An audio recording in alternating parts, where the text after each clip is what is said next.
네, 반갑습니다. 제가 한 20분 남기고 올 수 있겠지 하고 출발을 했는데 겨우 도착을 했네요. 지금 더 늦어질까 되게 조마조마하면서 오긴 했습니다. 지난주 영상을 보니까 신부님께서 미리 시작 기도 하신 것 같은데 하셨죠? 네, 저 오기 전에 하신 것 같으니까 바로 빨리빨리 진행을 해보도록 하겠습니다. 오늘 저하고 이제 얘기해야 할 이야기는 이제 신앙에 대한 이야기입니다. 우리가 이제 견진성사를 통해서 신앙인으로서 어른이 된다라고 하는 그런 성인식에 해당하는 것을 하고 있죠. 그렇다라면은 그만큼 우리가 무엇을 믿는지를 잘 알고 또 그것을 더 많은 사람들에게 전해줄 수 있어야 할 것입니다. 왜냐하면 예수님께서 이제 승천하시면서 우리 제자들에게 당신의 이 선교 사명을 맡기시고서 하늘로 올라가셨고, 그리고 그러면 우리가 무엇을 믿고 있는가에 대해서 올바르게 믿음을 고백할 줄 알아야 할 것입니다. 사실 우리가 매주일 주일 미사에 늘 신앙 고백을 하죠. 그 사도신경을 한번 자세히 뜯어보면서 우리의 믿음에 대해서 이야기를 해보려고 합니다. 저는 신부님께서 소개해 주신 대로 김광도 고스마 신부고요. 얘가 잘 안 넘어가니.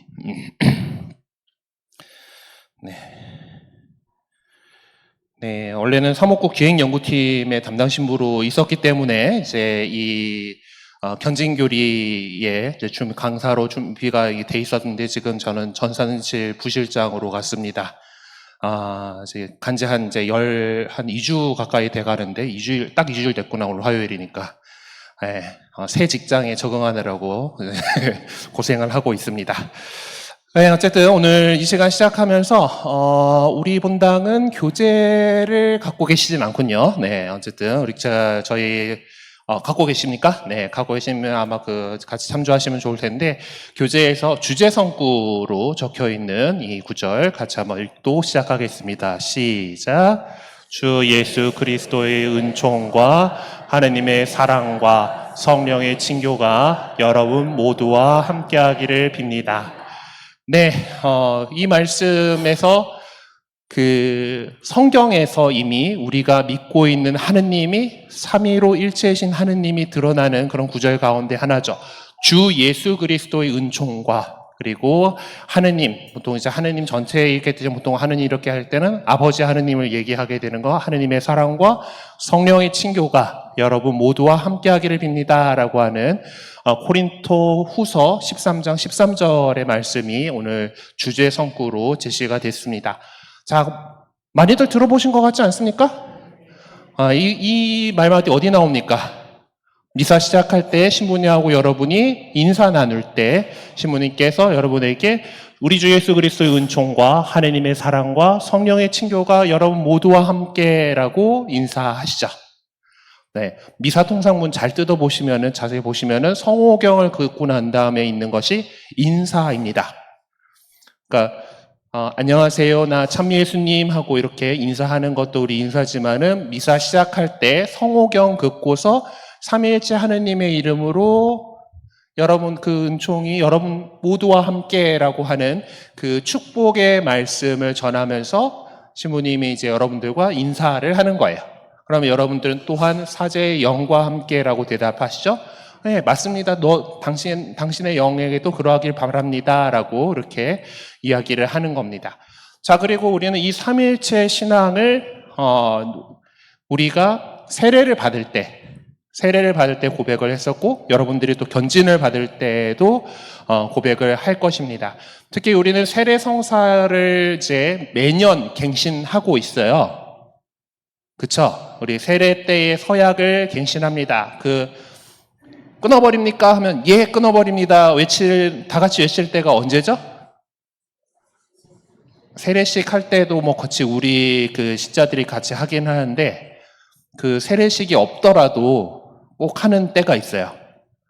부활 파스카 미사 때, 파스카 성야 미사 때 우리는 이 세례 서약을 다시 새롭게 합니다. 왜냐하면은, 원래는 부활 반미사, 부활 파스카 성야 미사가 이 옛날 옛적에는 그때의 세례 성사를 줬어요. 그러니까 파스카 성야미사 때 보면은 우리가 시간 관계상 다 읽지는 않습니다만은 독서가 7개 있고 서간이 1개 있고 복음이 1개 이렇게 읽게 되죠. 되게 말씀 전례가 풍부하면서 구원 역사를 싹 훑는 그런 미사를 하게 됩니다. 그리고 그렇게 해가 그게 우리 예비신자교리 끝날 때 하는 종합교리인 거예요. 전체적으로 구원의 역사를 한번 훑으면서 그 모든 일들을 다 한번 되새기고 그리고서 이제 세례식을 거행을 하게 됩니다. 그러면서 우리 기존의 신자들 역시 우리의 믿음을 다시 한번 되새기게 되는데 이때도 우리가 사도신경의 그 내용을 바탕으로 전능하신 천주 성부를 믿습니까? 라면은 예 믿습니다 라고 대답을 하시게 되고 그 외아들 우리 주 예수 그리스도를 믿습니까? 는 예 믿습니다 라고 응답을 하게 되는 겁니다. 그리고서 이제 성령을 믿으며 거룩하고 보편된 교회가 막 이러 쭉 나가죠. 믿습니까? 그러면 예 믿습니다 라고 응답을 합니다. 그러니까 사실 우리가 그 신앙 고백으로 하는 이 미사 시간에 하는 신앙 고백은 그 원래는 해야 되는 것이 니케아 콘스탄티노폴리 신경이라고 하는 조금 더 긴 신경이 있어요. 수궁동 성당은 어느 거 하십니까? 니케아 신경 하세요? 아니요, 사도신경 하시죠? 우리 대한민국 신부님들은 짧은 걸 좋아합니다. 네, 짧은 걸 좋아하다 보니까 여기 보면은 니케아 콘스탄티노폴리 신경 대신에 특히 사순 시기와 부활 시기에는 이른바 사도신경 곧 로마 교회의 세례 신경을 바칠 수 있다라고 되어 있으니까 허락을 할 수는 있어요. 바칠 수 있다 하는데 보통 많은 본당에서 이걸 하죠. 왜냐하면은 저도 못 외우고 여러분도 못 외우기 때문에. 네, 그래서 우리가 사도신경이 더 익숙하긴 한데 제가 이제 지난 겨울에 1월 달에 저희 동지 신부님들하고 프랑스로 성지순례를 다녀왔어요. 루르드 성지에 가가지고 거기 묵주기도에 참여하는데 우리 묵주기도 시작할 때 십자고상 잡고서 신경을 바치잖아요. 사도신경을 하잖아요. 니케아 신경을 하더라고요. 그래서 신앙 고백이 보통 기본적으로는 그건데 세례 신경을 원래 그 부활 시기, 부활절에 세례를 받고 부활 시기가 어떤 신비 교육 기간으로서 했었기 때문에 딱 세례를 준비하고 있는 사순 시기하고 부활 시기에는 사도신경을 바치는 것을 이제 할 수 있다, 이렇게 되어 있지만은, 한국의 상황 속에서는 사도신경을 하고 있습니다. 어쨌든, 이거 이제 세례를 받기 위해서 우리가 세례 받았을 때 고백했던 신경이고 우리나라에서는 매주일 고백하는 신앙 고백인데 그것이 어떤 것인지를 한번 좀 습관적으로 외워왔던 것들을 한번 어떤 내용인지 사실 이거 내용을 가지고 예비자 교리 시간 때 아니면 처정성체 때 공부를 하시긴 했습니다만은 다시 한번 리마인드 해보도록 하겠습니다. 자, 신앙 고백인 이제 사도신경은 전능하신 천주 성부 천지의 창조주를 저는 믿나이다 라는 문장으로 시작합니다. 네. 자, 여기서 이 신앙 고백은 로마의 세례 신경이었기 때문에 처음에 라틴어로 쓰였을 것 같아요. 네, 정확히 어떻게 됐을지 모르지만은 라틴 말로 쓰였는데 라틴 말은 좀 어순이 좀 자유롭습니다. 라틴어의 특징이에요. 그리고 제일 중요하다고 여겨지는 단어를 제일 앞으로 보냅니다.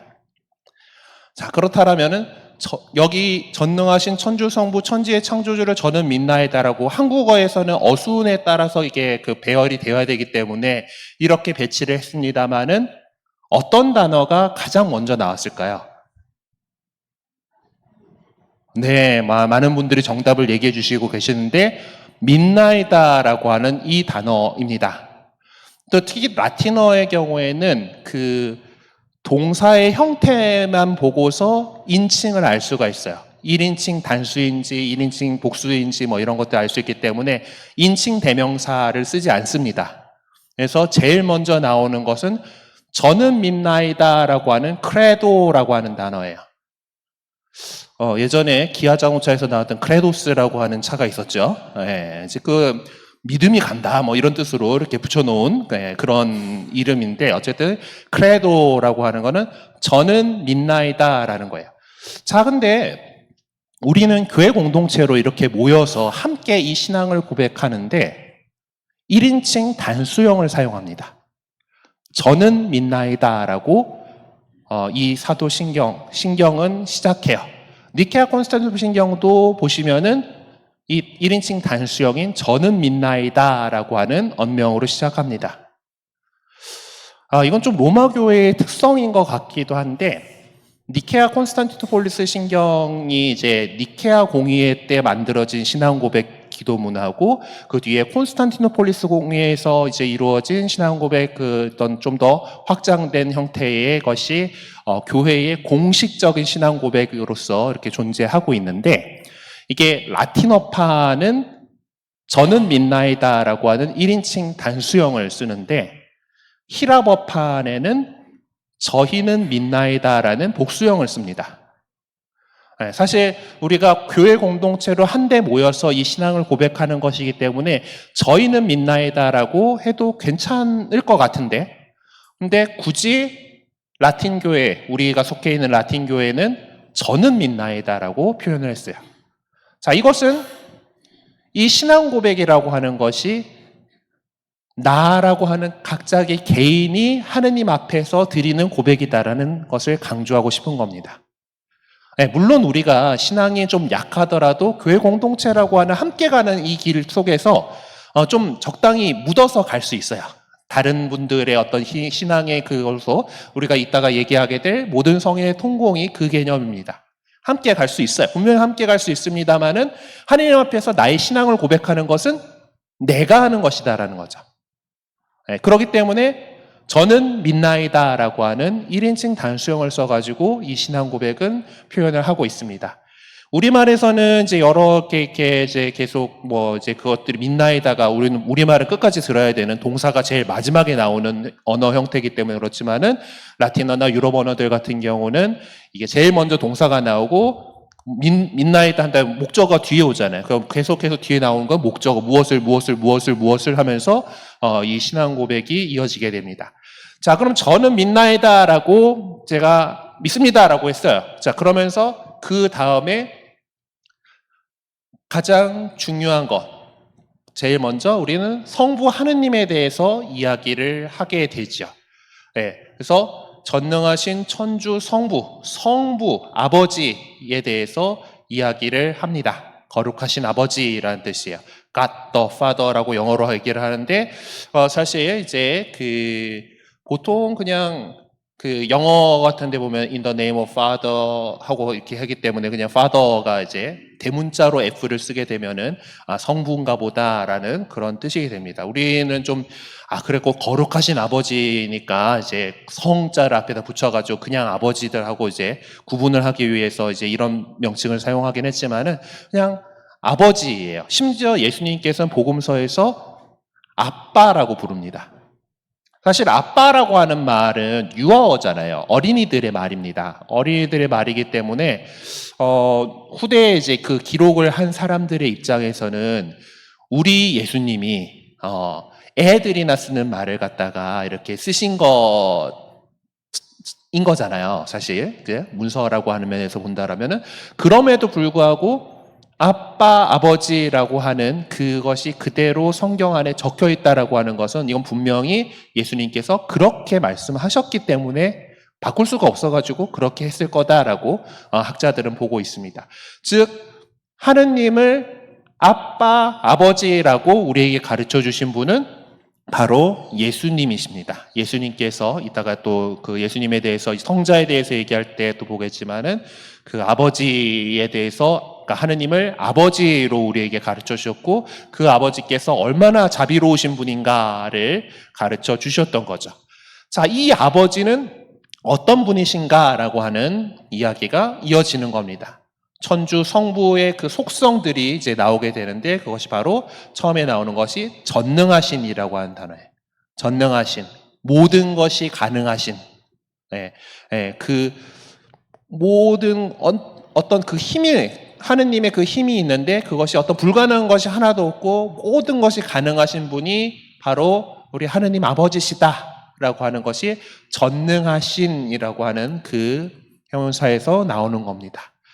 자, 이 전능하시고 하느님이신 아버지, 천주는 우리 하느님이시죠. 자, 그리고 또 이 삼위일체이기 때문에 세 위격의 하느님께서 다 모든 활동에 함께 하셨다라고 하는 것은 우리가 알고 있는 것이긴 하지만은 보통 세상 천지의 창조주를 성부께 드리는 호칭으로 드립니다.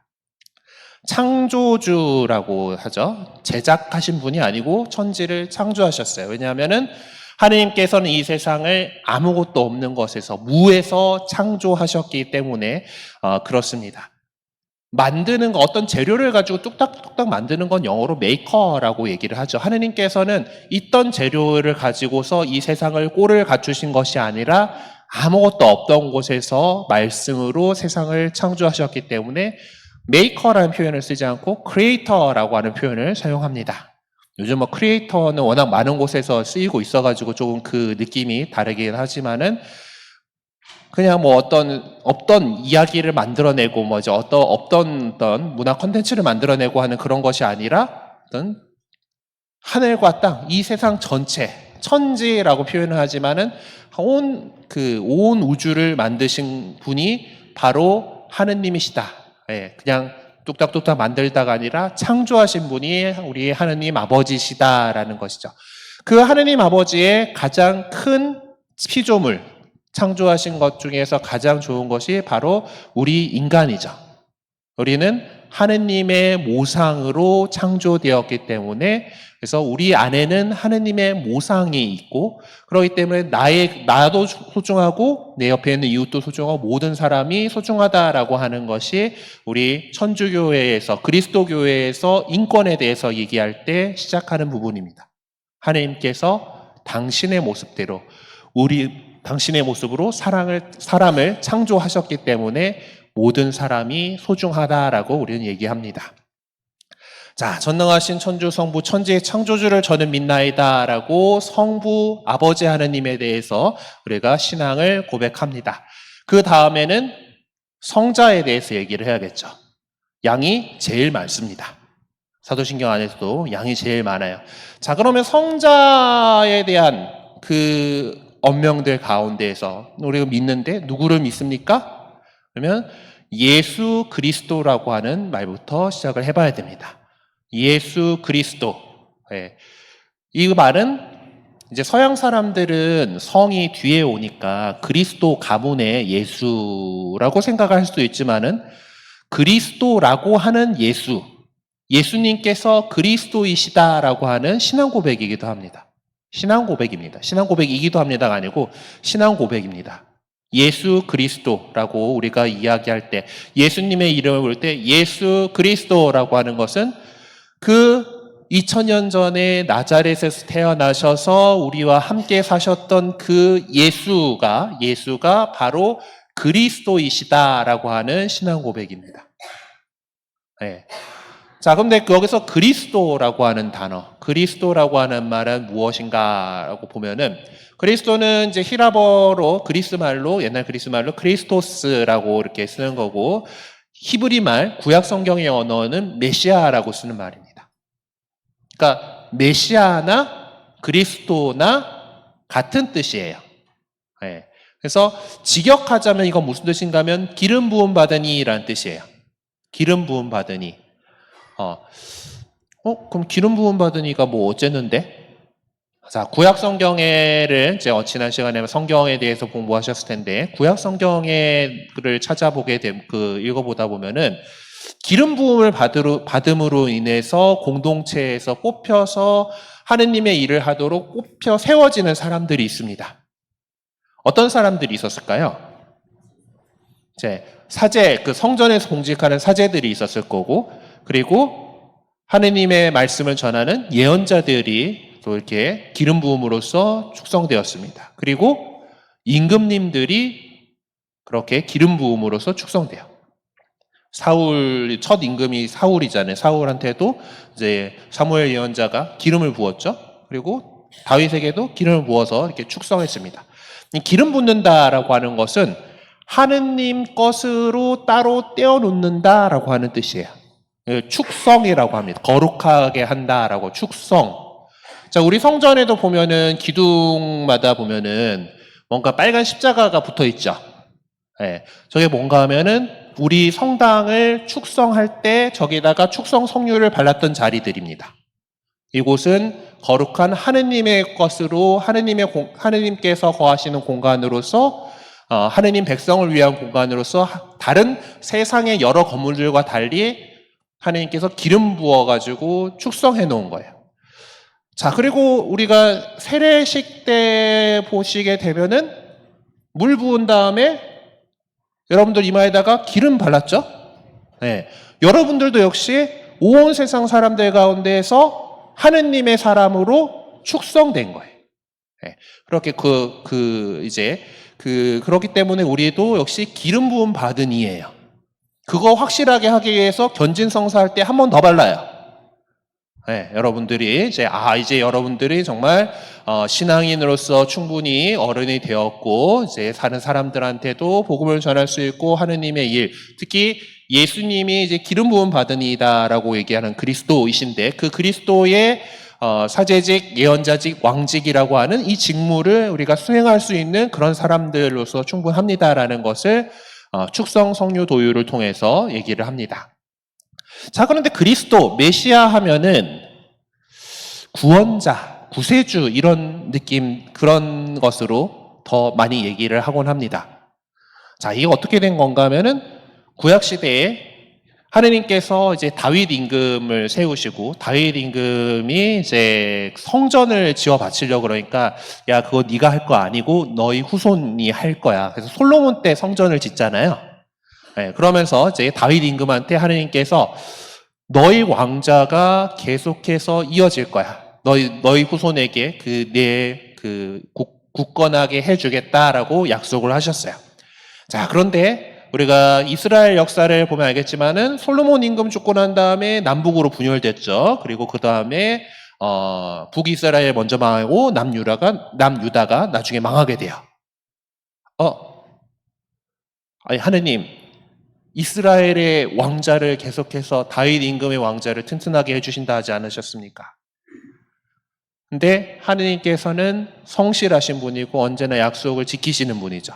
그러니까 당장 이스라엘 사람들이 제대로 살지 못했기 때문에 이 민족들을 통해서 그들을 심판하시긴 했지만은 언젠가 다윗 후손을 통해서 구원하실 거다라고 하는 믿음이 생겨납니다. 그래서 기다리고 있던 그 메시아, 다윗 임금의 후손으로서 기름 부음 받은 이가 나타나서 우리를 해방시켜 줄 거야 라고 하는 믿음을 갖고 있었어요.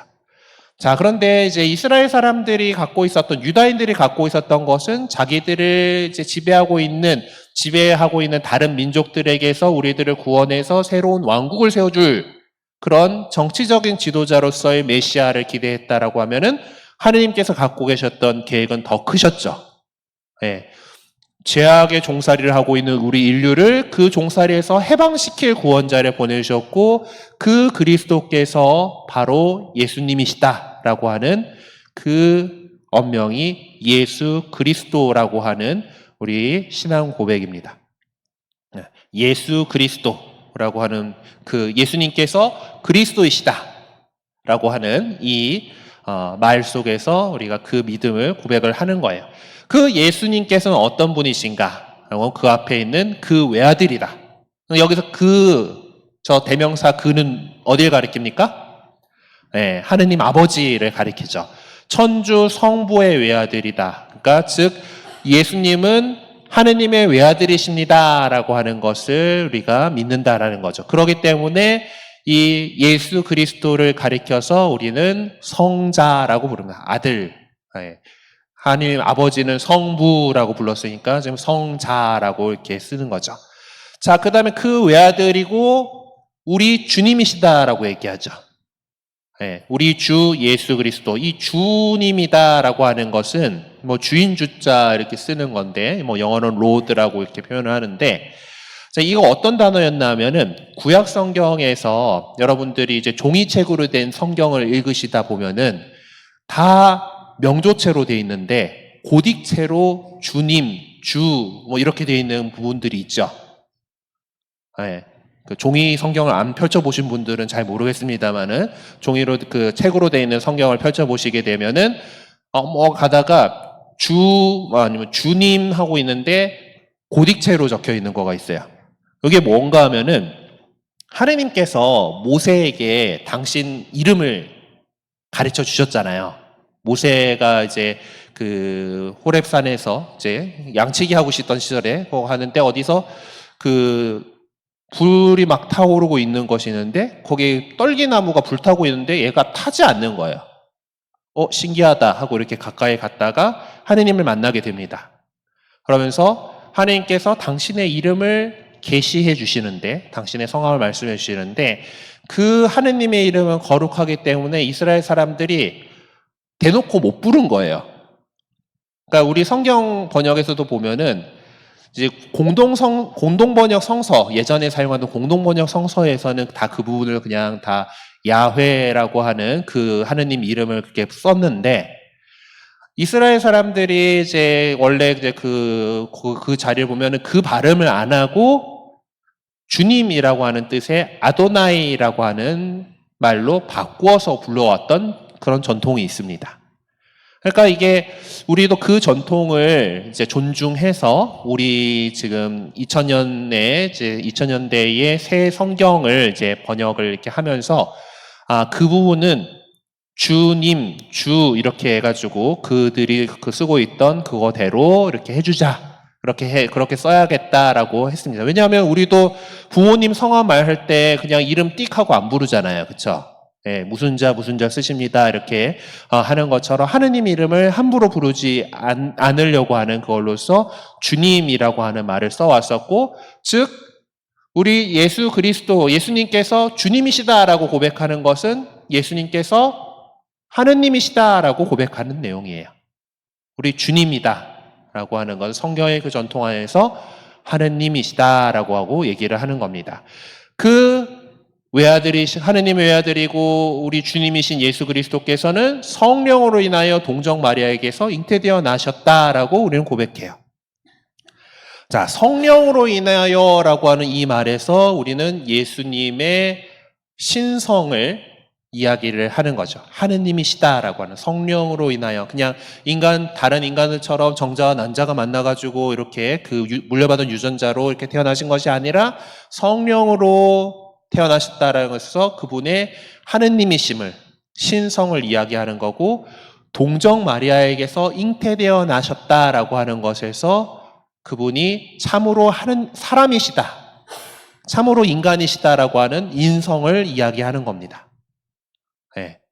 그래서 성령으로 인하여 동정 마리아에게서 잉태되어 나시고라고 하는 이곳에서, 이 구절에서 정말 크나큰 신비, 정말 놀라운 신비가 일어났기 때문에 우리는 이곳에서 하느님께 경의를 드리면서 절을 하는 거예요. 네.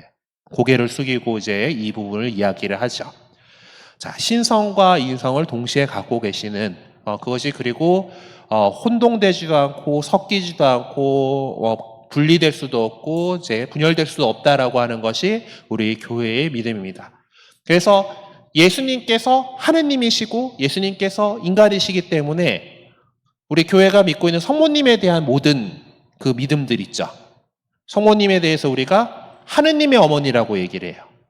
하느님의 어머니라고 표현할 수 있는 것은 성모님이 대단해서가 아니라, 성모님을 막 띄우려고 하는 것이 아니라 그 아드님이신, 인간으로서의 그분의 아들인 예수님께서 참으로 하느님이시기 때문에 우리 그 두 인성과 신성을 절대로 분리해서 생각할 수 없기 때문에 예수님의 인성의 어머니인 성모님이 하느님의 어머니시다라고 고백하는 거예요.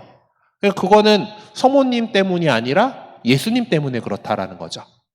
그리고 그렇기 때문에 그 하느님께서 거하실 성모님의 몸을 갖다가 하느님께서 그냥 우리 인간들과 똑같이 두지는 않으셨어. 원죄의 물듦에서 보호하셨어. 라고 하는 것이 그 믿음이 형성이 되는 거고, 그렇기 때문에 그 성모님께서는 예수님을 잉태하기 전에도, 잉태한 중에도, 낳는 중에도, 낳으신 후에도 평생 동정이셨어. 라고 고백을 하는 것이고, 그렇게 원죄에 물듦에서 보호받은 사람 분이기 때문에 원죄의 결과가 뭡니까? 우리가 갖고 있는 원죄의 결과, 죽어서 땅에 묻혀서 흙으로 돌아가는 것을 겪지 않으시고 하늘로 들어 올려지셨어 라고 하는 성모님에 대한 교리들이 여기서 나오는 겁니다. 예수님께서 하느님이시고 사람이시기 때문에. 네. 자, 그것을 이 구절에서 중요한 부분이기 때문에 절하면서 이야기를 하는 거죠. 자, 그 다음 부분이 본시오 빌라도 통치 아래서 고난을 받으시고 라고 하는 부분인데, 자, 이것은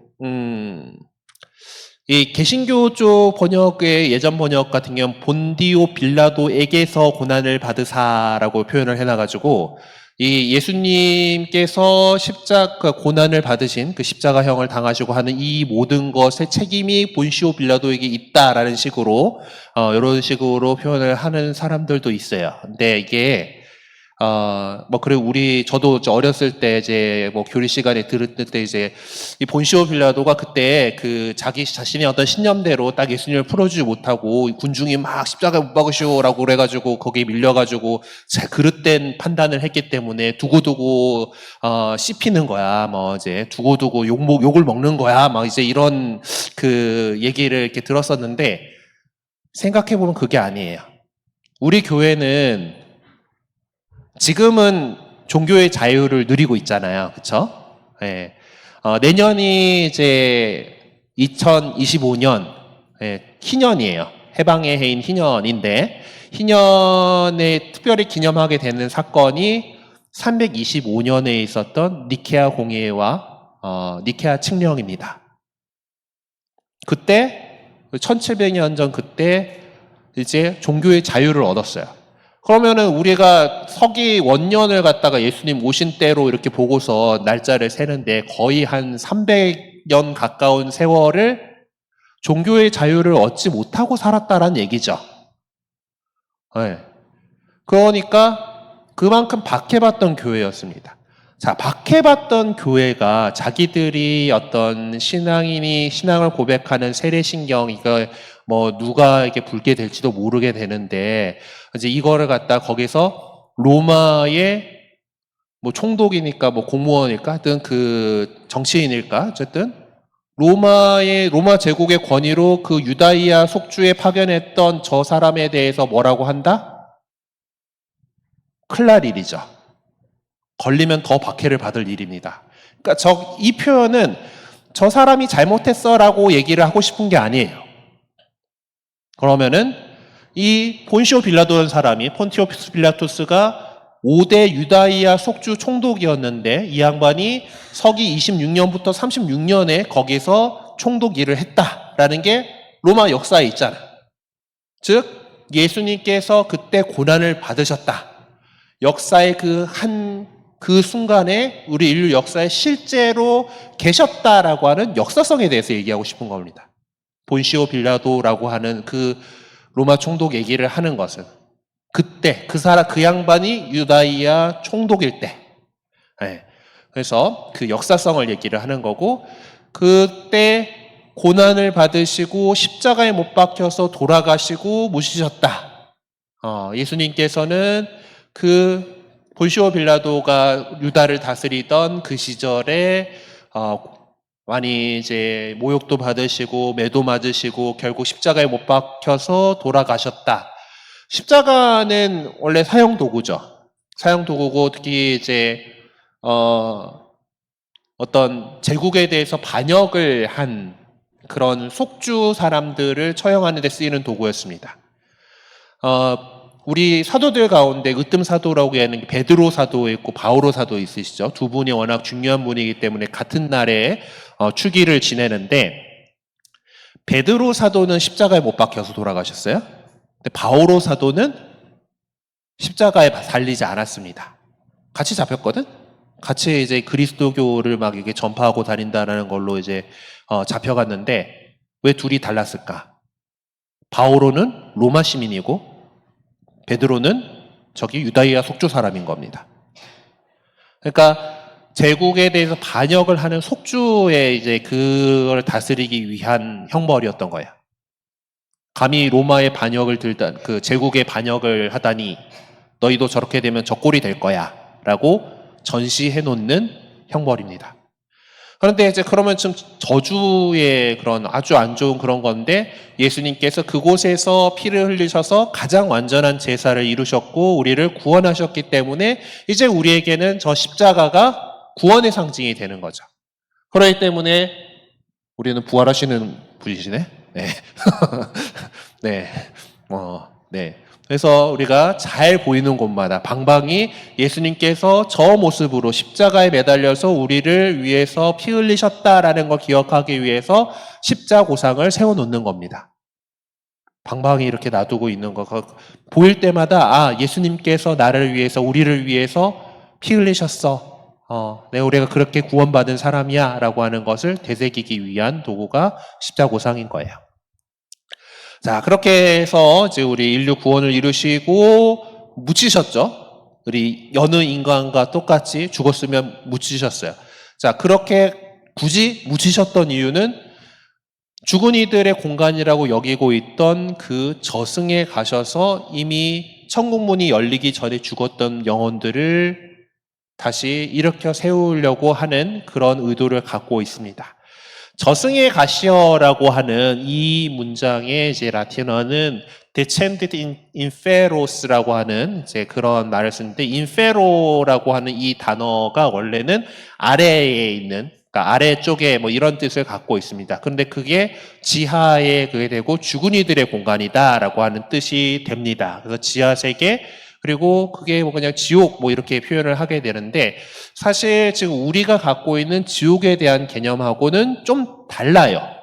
그냥 그 고대 이스라엘 사람들, 근동지역 사람들이 죽으면 땅에 묻잖아요, 우리가. 보통 그러니까 지하 세계가 죽은 이들의 공간이야 라고 하는 그런 거지 어떤 저승이라고 하는 우리가 저승이라고 번역한 인페리라고 하는 이 단어는 그 어떤 우리가 벌받아서 가는 하느님하고 관계가 완전히 단절되었기 때문에 가는 그 지옥하고는 좀 다른 느낌입니다. 그러니까 영혼들이 뭐 존재하는 곳이죠.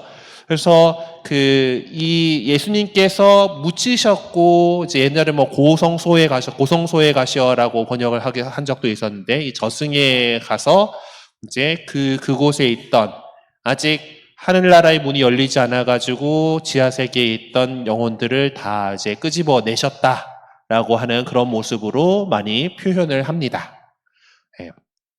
자, 그리고 그곳에 계속 그냥 계신 것이 아니라 예수님께서는 부활하셨죠. 네, 부활하셨다. 사흘날에 죽은 이들 가운데서 부활하셨다라고 하는 것은 우리 신앙에서 정말 핵심이 되는 그런 말입니다. 왜냐하면 예수님께서 무덤에서 이제 다시 일어나셔서 부활하시지 않으셨다라면 우리가 이러고 있을 이유가 없어요. 예수님께서 십자가에 못 박혀서 그러고 죽고 끝났어. 그럼 우리 여태까지 이러고 있을 이유가 없는 거예요. 우리도 부활하려는 희망이 있기 때문에 바오로 사도께서도 이렇게 얘기했죠. 그리스도께서 되살아나지 않으셨다면 우리의 복음 선포도 헛되고 여러분의 믿음도 헛됩니다 라고 말씀하셨다면 그것이 우리도 역시 지금 우리가 이제 이 세상에서 지금 세상에서 지니고 있는 이 육신은 결국 죽어서 땅에 묻혀서 흙으로 돌아갈 것이긴 하지만은 예수님께서 부활하셨던 것처럼 우리 역시 부활할 거고 최후의 심판 때에 우리 몸 육신도 다 부활해가지고 하나님 나라에서 육신과 영혼이 함께 있는 온전한 인간으로서 영원한 행복을 누릴 것이다라고 하는 것이 우리 믿음입니다. 그러기 위해서는 예수님께서 부활하셨어야 돼요. 초대교회에서 우리 사도행전을 읽어보게 되면은 이 제자들이 성령 강림 이후에 담대하게 복음을 전하면서 외쳤던 것이 무엇입니까? 여러분이 십자가에 못 박았던, 매달았던 그 예수님을 하느님 아버지께서 다시 일으키셨습니다. 예수님께서 부활하셨습니다. 라고 하는 것이 가장 기쁜 소식이었던 거예요. 그 복음. 그 믿음을 가지고 우리는 살아가고 있는 거고 우리 역시 부활하리라는 믿음을 가지고 살아가는 것입니다. 자, 그리고 예수님께서는 부활하신 다음에 하늘에 오르셨다. 하늘에 올라 전능하신 천주 성부 오른편에 앉으시며 라고 그분이 그랬다라고 우리는 신앙을 고백하고 있습니다.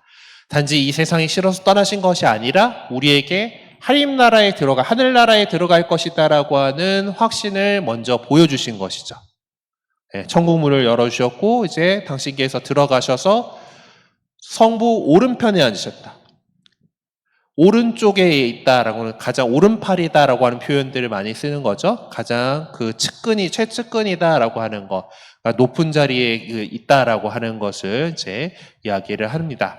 예수님께서는 하늘에 오르셨죠. 여기서 사용하는 단어는 능동형을 씁니다. 왜냐하면 예수님은 하느님이시니까 원래 계시는 자리인 그 하늘나라에 당신님으로 올라가셔요. 자, 그래서 승천이라고 하는 그 표현을 하게 되죠. 성모님의 승천은 성모님은 사람이니까 성모 승천 대축일 가지고 우리 똑같은 단어를 쓰는 것 같기는 하지만은 유럽 말에서는 그 수동, 능동을 되게 중요하게 여기기 때문에 성모님의 승천에는 수동형을 씁니다.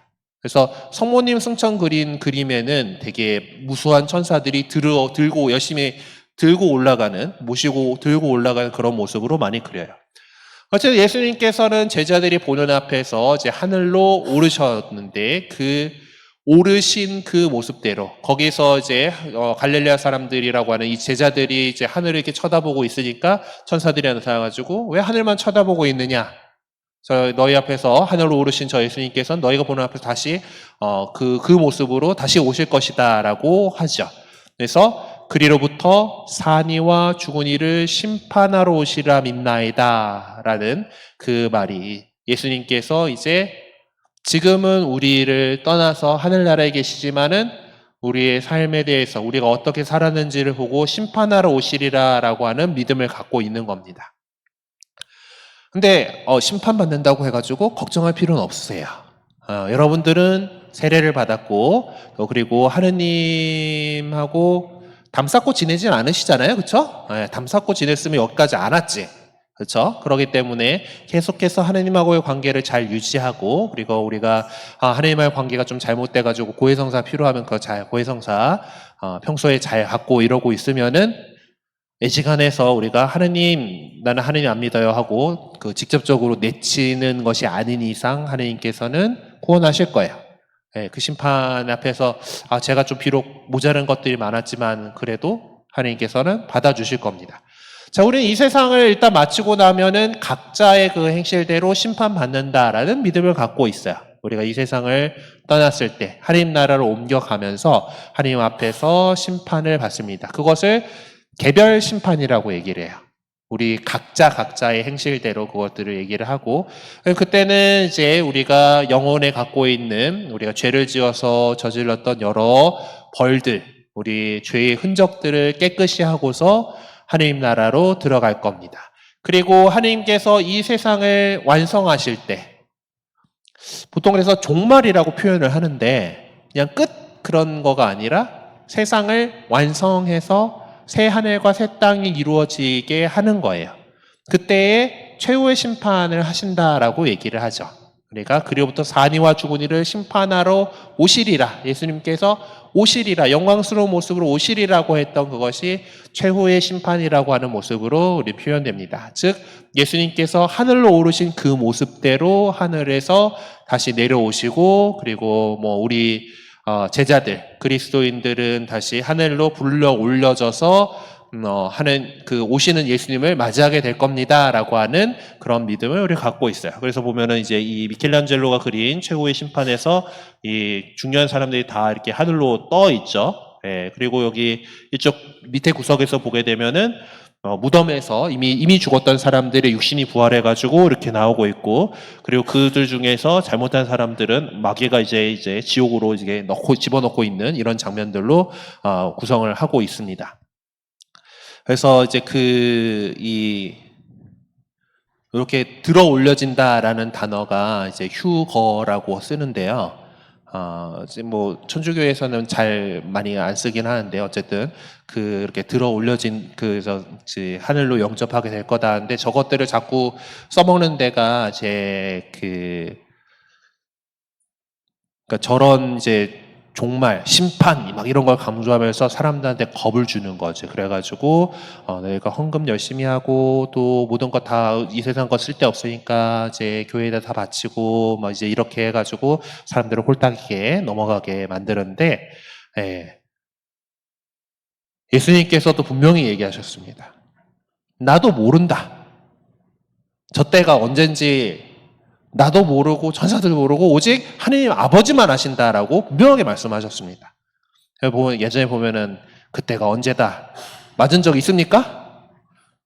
99년에 뭐 다미선교회인가 뭐 이제 생중계되고 있는데 그 다 나가리였죠. 그 지금 뭐 신천지 예술교 장막교회인가 뭐 거기서는 뭐 이제 날짜 안정하고 14만 4천 명이 되면은 뭐 종말이 온다는데 넘었죠. 거기. 인원수 넘으니까 그 종말이 때에 이제 그 14만 4천 명이 들기 위해서 이제 그 막 시험 보고 막 그러고 있습니다. 하느님께서는 그렇게 짠짠한 분이 아니에요. 그래서 그렇지만은 또한 심판하러 오시리라 믿나이다라고 얘기를 해요. 우리가 하느님에 대해서 알고 예수 그리스도에 대해서 알고 그분께서 가르쳐주신 사랑을 아는 사람들인데 그냥 세상 사람들처럼 막 살면 되겠습니까? 모르고 저지른 사람보다 알고 저지른 사람을 더 크게 벌하죠. 우리는 알고 저지르게 되는 겁니다. 그래서 이 세상에서 예수님께서 가르쳐주신 대로 잘 살아가려고 해요.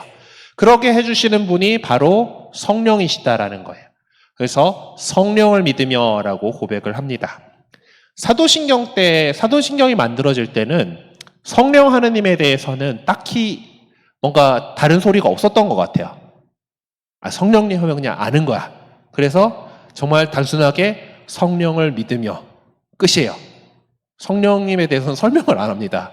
자, 근데 이제 조금 더 후대에 만들어진 니케아 콘스탄티노플 신경에서 보게 되면은 성령에 대해서 이런 설명을 합니다. 주님이시며 생명을 주시는 성령을 믿나이다. 성령께서는 성부와 성자에게서 발하시고 성부와 성자와 더불어 영광과 흠숭을 받으시며 예언자들을 통하여 말씀하셨나이다. 라고 성령께서 어떤 분이신지를 설명합니다. 그 성령께서 오셔서 이제 제자들은 담대한 마음으로 세상에 복음을 선포하게 되었고, 그리고 우리 각자에게 필요한 은사들을 주심으로써 우리가 예수 그리스도를 머리로 하는 하나의 몸을 이루어서 살아갈 수 있도록, 교회라고 하는 것은 그리스도의 신비로운 몸이다라고 하는, 그렇게 그리스도의 신비체의 지체로서 살아갈 수 있도록 해주시는 것이 성령이시다라고 믿습니다. 그 성령을 믿기 때문에 우리는 거룩하고 보편된 교회를 믿습니다. 이 교회를 믿는다라고 표현해요. 자, 교회라고 하는 거. 흔히 한국에서는 개신교회가 워낙 자기들을 교회 하다 보니까 교회 다닙니다 하면은 개신교회를 다니는 것처럼 얘기하고, 우리는 그래서 그러니까 성당 다닙니다라고 표현을 하지요. 네. 교회는 하느님 믿는 사람들의 모임입니다. 같은 가르침을 믿는 사람들의 모임이라는 거예요. 네. 그래서 그 교회는 어떤 특징을 갖고 있는가? 교회는 거룩한 교회이고 보편된 교회다. 저게 영어로 써져 있는데 The Holy Catholic Church. 가톨릭이라고 하는 것은 보편된이라고 하는 뜻이에요. 네. 자, 사도신경에서는 교회의 특성으로 거룩하고 보편된 교회를 얘기를 하는 두 가지 특성을 얘기를 하는데, 니케아 콘스탄티노플 신경에서는 이 교회의 특성을 네 가지를 얘기합니다. 어떤 것이 있냐면은 교회라고 한다라면 이 교회는 하나인 교회여야 돼요. 하나이고 거룩하고 보편되고 사도로부터 이오는 교회다라고 교회의 네 가지 특성을 얘기합니다.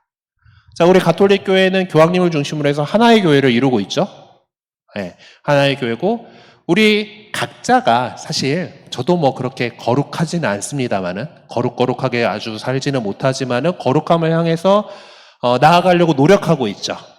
그리고 그 안에서 거룩하신 영이신 그 성령께서 우리 교회 공동체 안에 있기 때문에 우리 지체들 각자는 조금 덜 거룩하거나 그리고 살다 보면은 좀 안 되는 부분들이 있긴 하더라도 거룩함으로 늘 이끌어 가고 계세요. 교회 안에 그래서 거룩함이 있고, 그리고 이 교회가 가르치는 예수 그리스도의 그 복음, 그리고 그 모든 것들은, 하느님의 계명은 어떤 특정한 장소, 특정한 시대에만 맞는 말이 아니라 어느 나라나 어느 시대에나 올바른 가르침이죠. 그리고 그걸 갖다가 보편되다라고 표현을 합니다. 보편된 교회. 그래서 가톨릭 교회다라고 하는 건 이것이 이 가르침이 보편된 교회다라고 하는 그런 말입니다. 그리고 이 교회는 예수님의 제자들인 사도들의 후계자들인 주교님들을 통해서 이어진다라는 거예요. 사도 전례성이라고 하는 부분이에요. 개신교회를 갖다가 이제 거기에도 이제 뭐 성령께서 활동하시고 예수님 믿고 뭐 그러니까 뭐 자기들이 교회라고 하고 막 그러니까 그렇다라고 하기는 하지만은 요 입장에서 보게 되면은 우리 입장에서 보면은 걔네는 하나도 못 이루고 사도로부터 이어오는 거를 걷어찼기 때문에 사도 전례성이 끊어졌어요. 그래서 이 엄밀하게 신학적으로 판단했을 때는 걔는 교회가 아닌데 교회적 공동체 뭐 정도로 근데 그래도 그 안에서 예수님 믿는 사람들이 모여 있으니까 그러니까 이제 그렇구나 이렇게 우리 입장에서는 뭐 그렇습니다. 근데 개신교회 다니는 사람한테 그런 소리 하면 안 돼요. 거기도 이제 나름 예수님 믿고 또 성령님께서 활동하시고 하는 이제 그런 것들을 볼 수가 있습니다. 자, 그러면은 교회는 이런 개념이에요. 이 믿는 사람들의 모임이다라는 거예요. 그럼 성당은 어떻게 표현하냐? 교회는 가르칠 교회 모일 회자를 쓰고 성당은 거룩할 성자에다가 집당자를 씁니다. 교회가 박해받지 않으면 성당을 짓습니다. 이해되세요? 우리는 지금 종교의 박해를 이제 받지 않잖아요. 박해 시대 때는 이런 건물 어떻게 올립니까? 건물 올렸다가 여기에 모였으면 나 잡아가라. 그러니까 박해를 받지 않는 종교의 자유가 있으면은 이 하느님 백성이 모여가지고 하느님께 찬미도 드리고 이런 교리 공부도 하고 여러 가지 목적을 위해서 성당을 짓는 겁니다. 그렇죠? 네, 성당을 지어야지 공동체가 모여가지고 하나님께 미사도 드리고 성사 생활도 하고 이렇게 교리도 듣고 이렇게 할 수가 있는 공간이 필요하기 때문에 성당을 짓는 겁니다. 즉 교회는 어떤 사람들의 모임이라고 하는 그런 특징을 갖고 있다면은 성당은 건물이다라고 하는 그런 특징을 갖고 있습니다. 근데 우리 이제 그 교회 조직에서 본당이라고 하는 조직 있죠. 우리 수공동 본당이라고 하는 이 조직은 수공동 성당을 거점으로 해서 활동을 하기 때문에 우리가 성당 다닌다라고 표현을 해도 괜찮은 겁니다. 네. 그래서 이 교회와 성당의 그 차이는 우리는 천주교회고 천주교 수공동 성당에서 활동하는 천주교 수공동 본당 사람들이다. 네, 이렇게 그 파악을 하시면 되겠습니다. 자, 그러면 이 교회라고 하는 것은 하느님 믿는 사람들의 모임이라고 했죠. 하느님 믿는 사람들의 모임인데 그 하느님 믿는 사람들이 통공을 이룬다라고 이야기합니다. 통공이라는 것은 공로가 통한다라는 그런 뜻을 가지고 있는 말이에요. 네. 근데 이거가 이제 영어로 적어 놓으면은 Communion of Saints라고 이제 표현을 하는데 여기서 이제 모든 성인의 통공을 믿으며의 모든 성인은 우리가 성인품, 복자품에 오르신 그분들, 시성된 분들만을 얘기하는 게 아닙니다. 아까 교회의 특징으로 거룩하고 보편된 교회라 그랬죠. 우리는 거룩함으로 불리움 받은 사람들이고, 그러니까 거룩한 사람들입니다. 그래서 우리 견진교리서 제목이 뭐예요? 하느님의 거룩한 사람들이죠. 여러분은 그 거룩한 사람들 성도들이십니다. 거룩한 무리죠. 네. 그래서 여기서 모든 성인의 통공을 믿으며의 모든 성인에는 우리 다 그리스도인 모두를 얘기를 하는 거예요. 자, 그 성인들이 컴유니온이래요. 컴유니온. 함께 하나 된다라는 뜻이에요. 컴유니온이라고 하는 이 단어를 갖다가 보통 친교라고 많이 번역합니다. 친교를 이루며 할 때. 근데 그 친교가 우리말에서는 좀 같이 잘 놀자가 되다 보니까, 우리가 친교를 이루어야지 하고 나면은 2차 주에 가가지고 주님 맞들이기 하는 거, 뭐, 이렇게 이제 많이들 이제 생각해버리고 마는데, 그거보다 더 확장된 개념이에요. 이제 사도신경에서 얘기하는 이 통공이라고 하는 그 단어와 같은 단어입니다. 자, 그리고 또한 저 커뮤니온이라고 하는 단어는 여러분이 미사 때 모시는 영성체를 얘기할 때도 커뮤니온이란 말을 씁니다. 즉 예수 그리스도와 하나 된다라고 하는 것에서 컴유니온이에요. 네. 근데 이 통공을 믿으며, 모든 성인의 통공을 믿으며라고 하는 이 개념은 이 그리스도인들, 거룩함으로 초대받는 우리 모두가 어디에 있냐? 교회에 모여 있죠. 교회에 모여 있는데, 그 믿는 사람들이 모인 교회에 있는데, 우리가 지금 살아가고 있는 우리들, 이 지상에 살고 있는 사람들은 지상에 있는 교회죠. 자, 그리고 우리보다 먼저 하나님 나라에 가셨어. 우리가 성인 품에 오르고 이렇게 그 얘기하는 사람들, 그리고 또 그 영광을 못 드렸지만은 분명히 하나님 나라에 계실 것 같은 분들을 위해서 우리가 시복시성 운동을 하잖아요. 이제 그런 것처럼 그런 분들은 하나님 나라에 계십니다. 그 교회는 천상교회예요. 자, 근데 우리가 하나님 나라에 가기 전에 우리 천주교회가 갖고 있는 믿음인데, 이 세상을 떠난 다음에 우리가 갖고 있던 여러 가지 이 보속해야 될 것들을 갖기 위해서 연옥에 간다라고 얘기를 하죠. 단련받는 정화의 과정을 거치고 있는 연옥에 간다고 하는데, 지옥과 다른 점은 연옥에 있는 사람들은 하나님 나라에 갈 희망을 갖고 있고 하나님을 믿고 있는 사람들입니다. 하나님 믿고 있는 사람들이기 때문에 여기도 교회예요. 자, 그렇기 때문에 모든 성인의 통공을 믿는 우리 가톨릭 교회에서는 돌아가신 분들을 위해서 기도할 수가 있는 거예요. 우리가 기도하고 선행하고 하는 것들이 그분들에게 도움이 된다는 거예요. 내년에 희년을 지냅니다. 희년에는 대사가 반포돼요. 예전에는 전대사, 한대사 뭐 이렇게 표현을 했는데, 요새는 전대사만 주다 보니까 그냥 그 전자도 빼버리고 대사라고 표현해요. 네.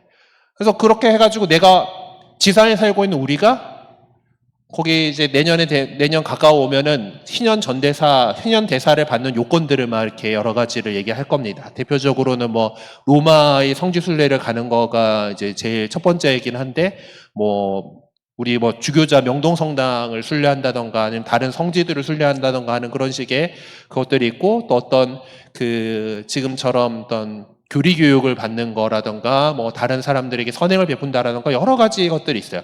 근데 내가 수고해야 되는 일들이잖아요. 그 수고를 통해서 내가 나의 어떤 그 잠벌을 해결할 수 있기도 하지만은 연옥 영혼을 도울 수도 있단 말이에요. 네. 그런 것들이 통할 수 있는 거. 그래서 천상교회와 연옥교회와 지상교회가 서로를 위해서 기도하고 선행을 통해서 공로를 쌓아서 그것이 통한다라고 하는 것이 모든 성인의 통공이라고 하는 교리입니다. 그래서 이걸 통해서 우리가 모두 하나 된다, 친교를 이룬다라고 하는 것이 이 모든 성인의 통공을 믿으며라고 하는 교리입니다. 그리고 우리는 죄 용서를 믿는다라고 표현합니다. 교회를 통해서 우리는 죄를 용서받았죠. 자, 우리 세례성사를 통해서 우리의 원죄와 우리의 본죄 모두를 깨끗하게 됐습니다. 세례를 통해서 그렇게 됐고, 그리고 우리가 살아가다가 짓는 죄를 통해서 하나님하고 관계가 틀어지면은 고해성사를 통해서 죄를 용서받습니다.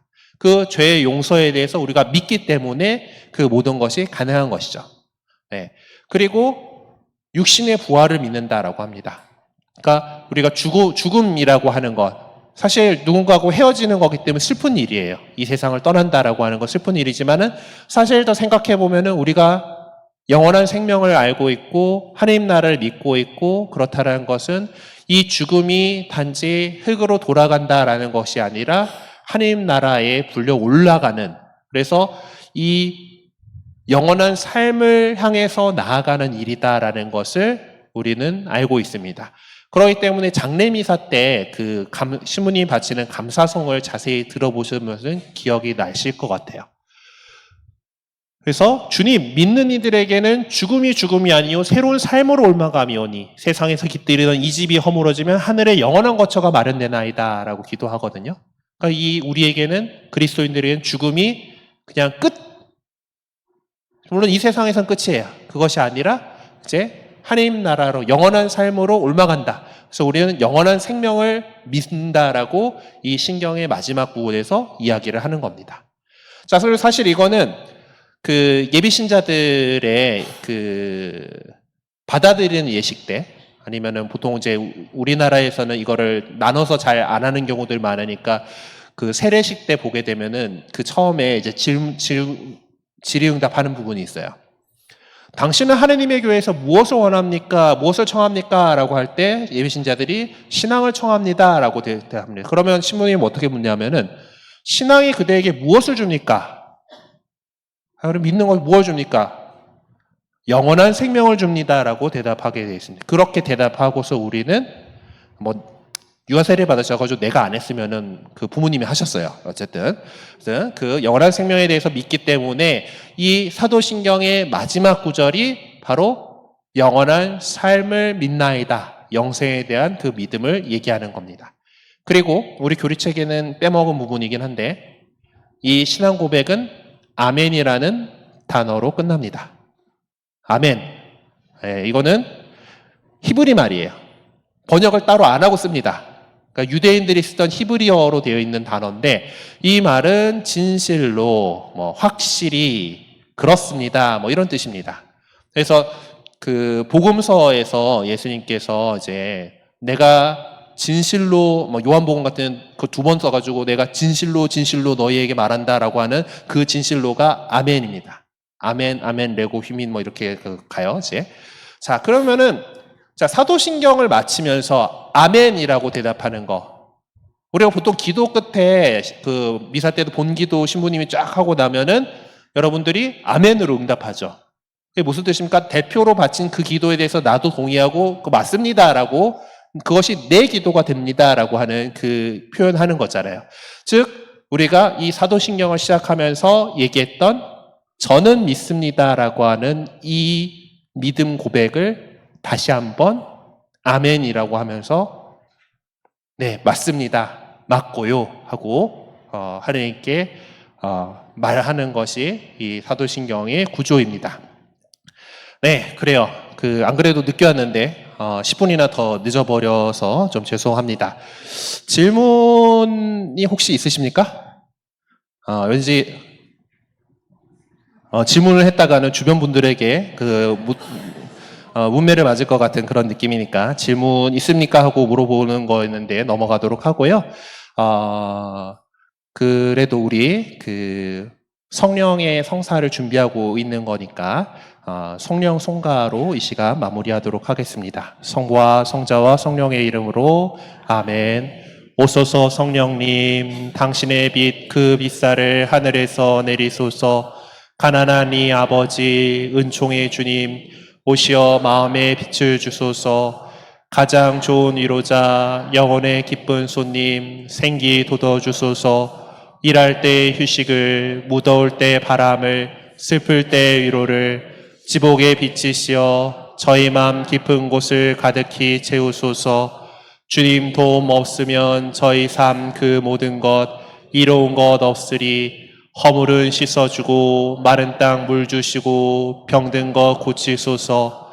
굳은 마음 풀어주고 참마음 데우시고 바른 길 이끄소서. 성령님을 믿으며 의지하는 이에게 치른을 베푸소서.